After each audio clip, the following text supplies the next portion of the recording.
this video, we are going to discuss how to combine vowels with consonants. In the previous videos, we discussed the various vowels and groups of consonants. Now, we are going to learn how to combine them so we can have a better understanding of how to read Devanagari script. And so, first and foremost, the question is, why do we need to learn how to combine vowels and consonants? So here's the thing.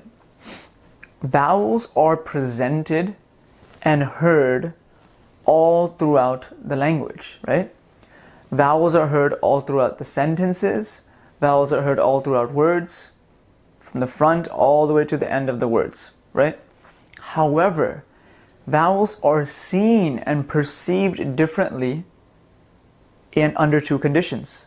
The first condition being when it's at the beginning of a word, and the second condition being when it's in the middle or at the end of a word.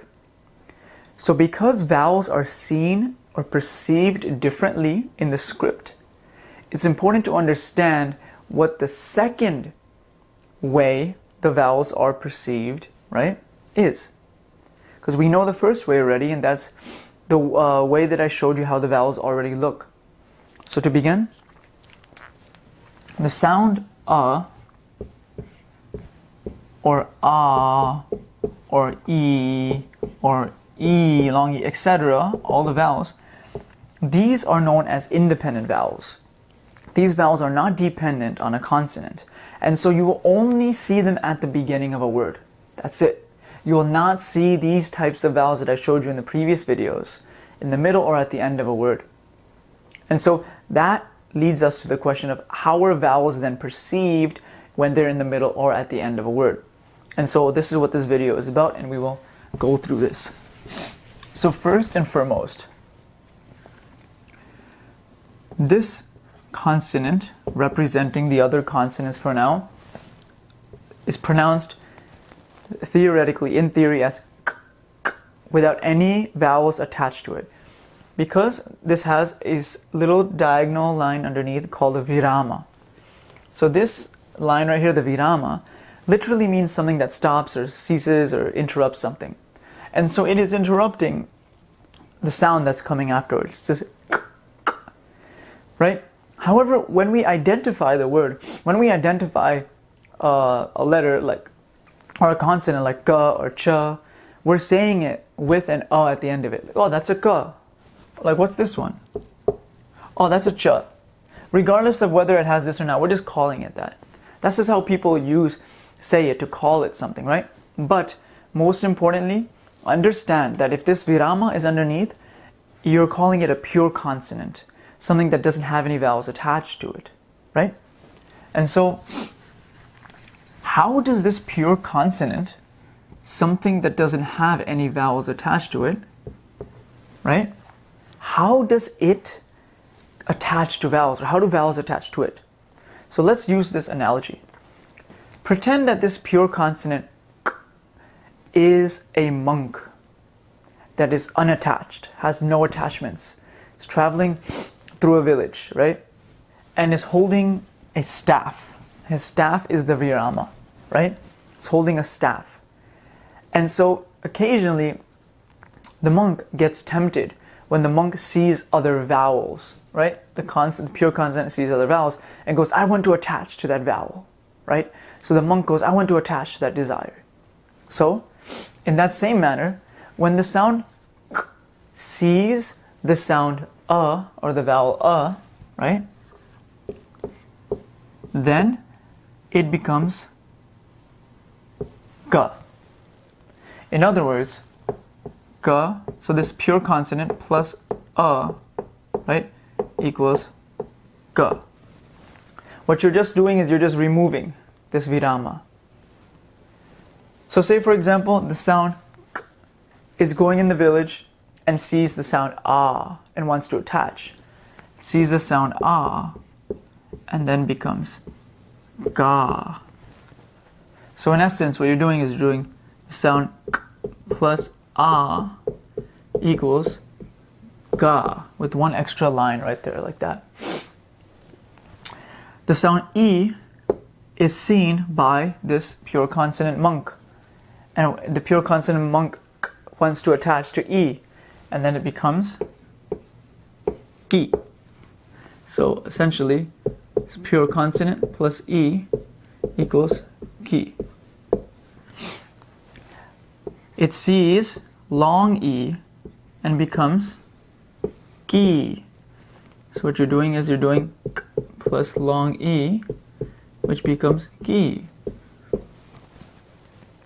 Pure consonant ka sees u and becomes ku. Hoop underneath sees long u and becomes ku, like that. Then afterwards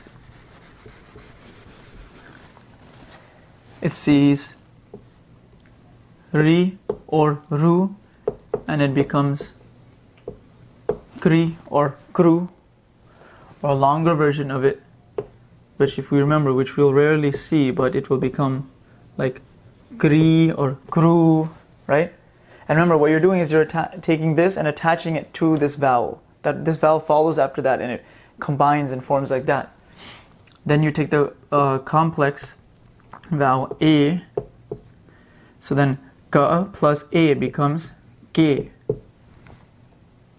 Then you take the complex vowel I. So ka plus I becomes kai. That.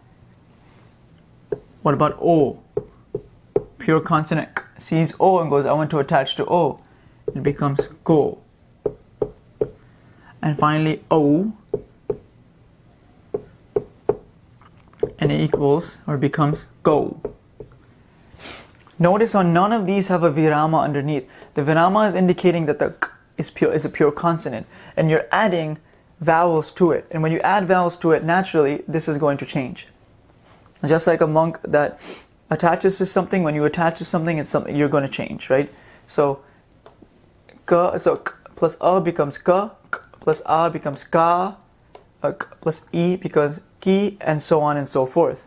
So k plus a becomes ke, like that. And so you will see these formations right here and right here, right? These formations in the middle and at the end of words. But then you will see these formations right here and here at the beginning of words only. And so this is how you gradually add vowels to consonants. So for example, let's make up a random, let's just use this for example. Let's say Rama, for example, Rama. We know that Ra is attached to A because Ra, right?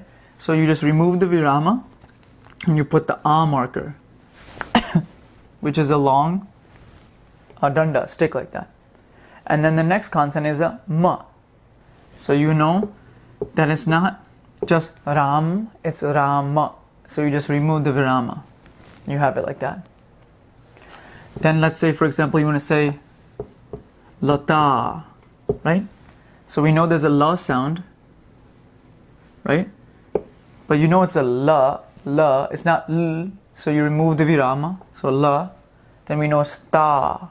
So we know there's a ta sound, but we know it's not cut off, it's not lat, it's lata. So you remove the virama and put an a marker, like that. So let's say we want to say,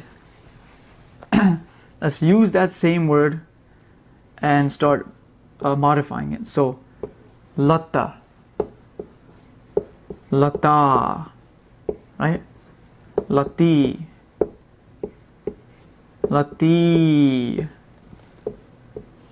Latu, right? Latu, Latru, right? Latte, Lato, sorry, Latai, Lato, Lato. All you're doing is you're just adding markers to the end of the ta. And you can originally even write it like this, like lat.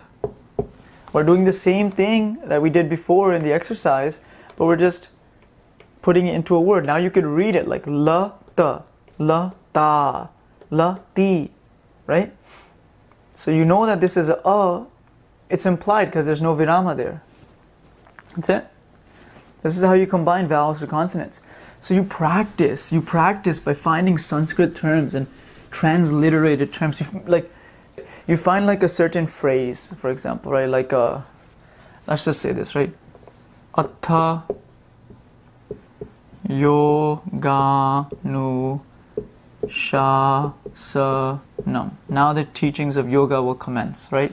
So right? Because it's the beginning of it. Tha. We know this from the diacritic video, right? Atha. Now yo, right? Yo. Ga. Ta yoga. Ta yoga. Nu. Nu. Shas. Shasanam. Yoga Anushasanam. How did we do this? We know it's atha. Sound it out. Okay, we know it's an independent vowel in the beginning. Then tha, atha, atha. Okay, we know that from the previous videos. Then it's yoga, right? Yoga. Let's say, for example, right? So we notice there's a ya sound, but it's yo. So you take the ya, right? And you just put the o marker. Boom, remove the virama. Yo. Then ga, right? Take the ga sound and put the a sound and remove the virama. Yoga, right? Nu, take the na sound, put the u underneath, remove the virama. Shas, or sha, right? Take the sha sound and put the long marker. Sha, sa, and num. And atha yoga anushasanam. So to keep practicing and go back and forth and back and forth. Where the confusion will occur is when you have conjunct consonants.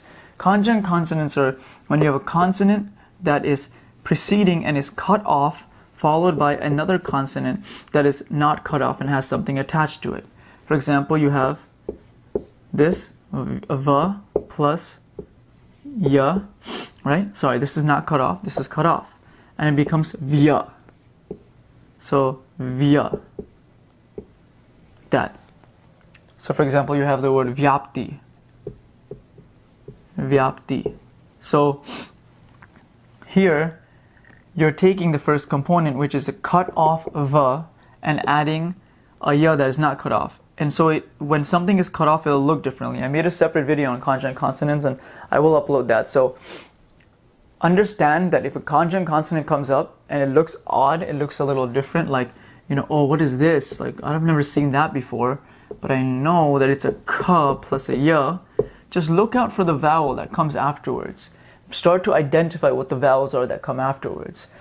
And gradually you will understand the conjunct consonants and how they look, but slowly by slowly we will get this.